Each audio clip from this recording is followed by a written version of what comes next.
Ada dalam bahasa kajian cinta. Cinta itu tidak serta-merta datang, akan tapi ada muqaddimah-muqaddimahnya. Sebelum cinta itu adalah berlabuh, ada di sana adalah kecenderungan. Bohong kalau orang baru ketemu sehari langsung I love you, aku cinta padamu, itu bohong. Dia belum mengerti mana cinta. Enggak mungkin itu semuanya. Tapi harus ada muqaddimah. Wong belum tahu apa-apa bilang aku cinta padamu, itu bagaimana ini? Maka cinta itu akan, cinta yang sejati akan dimulai dengan kecenderungan. Kecenderungan itu tentu ada nilai positif. Itu baru cinta yang akli, masuk akal. Cinta itu harus masuk akal. Kalau tidak cinta masuk akal adalah cinta buta, gula Jawa rasa coklat. Cinta itu harus rasional. Orang bicara tentang nurani batin, rasa memang, tapi ada masuk akal.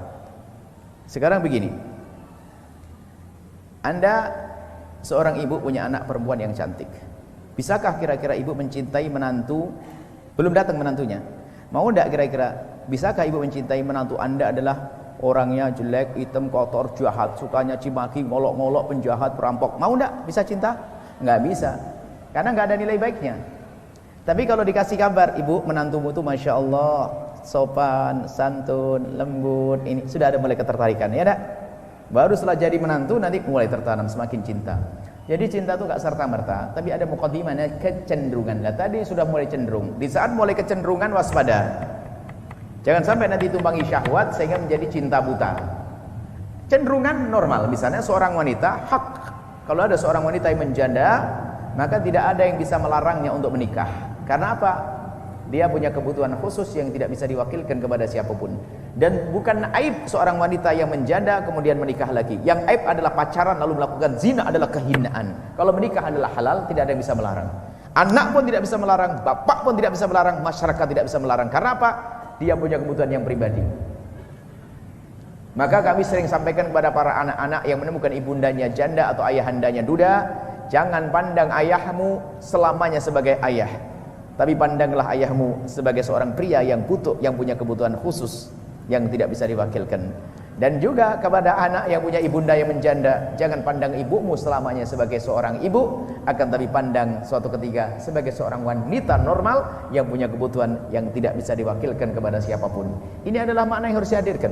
Baik, Anda sebagai seorang janda yang bertanya, teman Anda seorang janda hak, boleh sah kalau menikah lagi. Punya kecenderungan sah, tapi jangan melanggar sampai WA, mengamati fotonya, simpan-simpan di gawai. Apa itu? Rendah banget perempuan seperti itu. Anda punya kecenderungan normal sebagai seorang wanita. Anda punya kriteria yang tersimpan di hati Anda, buah keimanan. Misalnya kriterianya adalah orang yang ahli sholat, bakti ke orang tuanya, orang baik. Masuk di dalam hati Anda, ketemu orang itu, ada kecenderungan, belum cinta itu. Cinta itu harus setelah keputusan nanti. Nanti setelah kecenderungan ini adalah sah. Anda punya kecenderungan, maka kecenderungan inilah yang menjadikan seorang melangkah untuk istikharah, minta petunjuk. Mintalah petunjuk kepada Allah Subhanahu wa taala, istikharah. Baik. Ini wajib, harus istikharah sunnah, tapi kita harus mewajibkan diri untuk menyerahkan pilihan itu kepada Allah Subhanahu wa taala. Kemudian setelah itu lihat.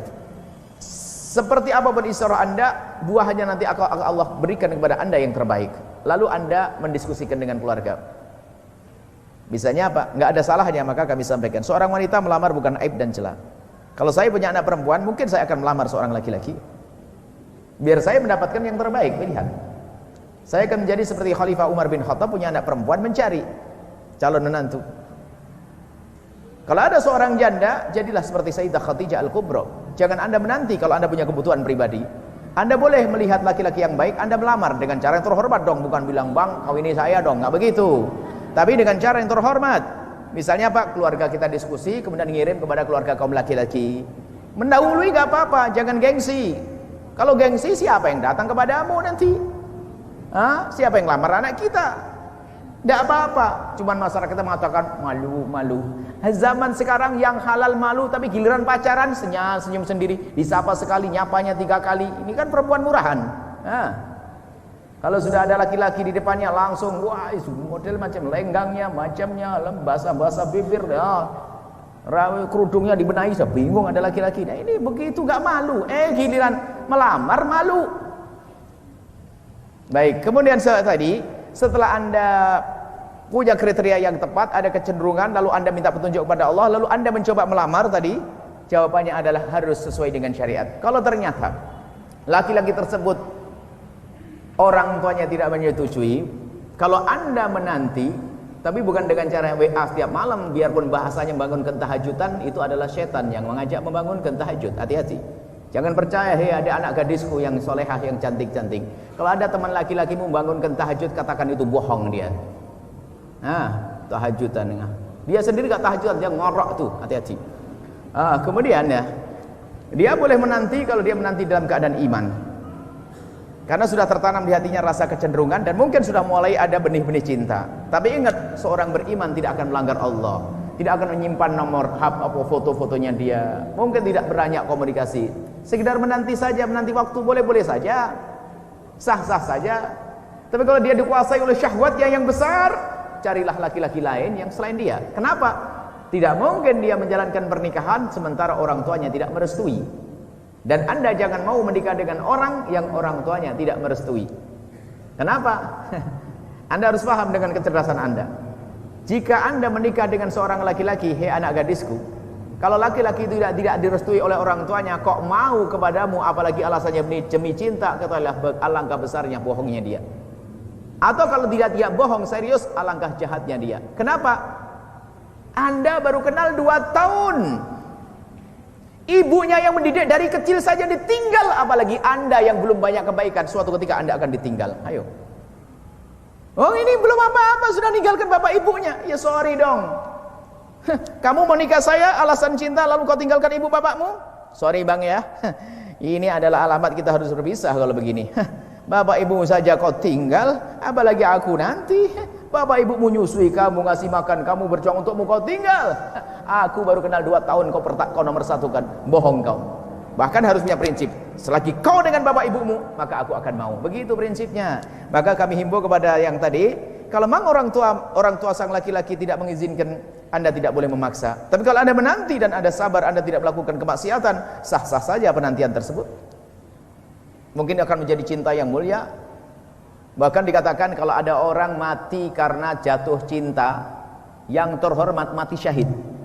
Ayo, mau? Jadi sudah mencintai seseorang, cuman dia tidak bisa menolak cinta. Kriterianya orang itu baik, soleh, dia mencintai, cuman dia nggak mau melihat wajahnya, nggak mau WA, tapi nggak mau, sampai mati ngenes, mati syahid.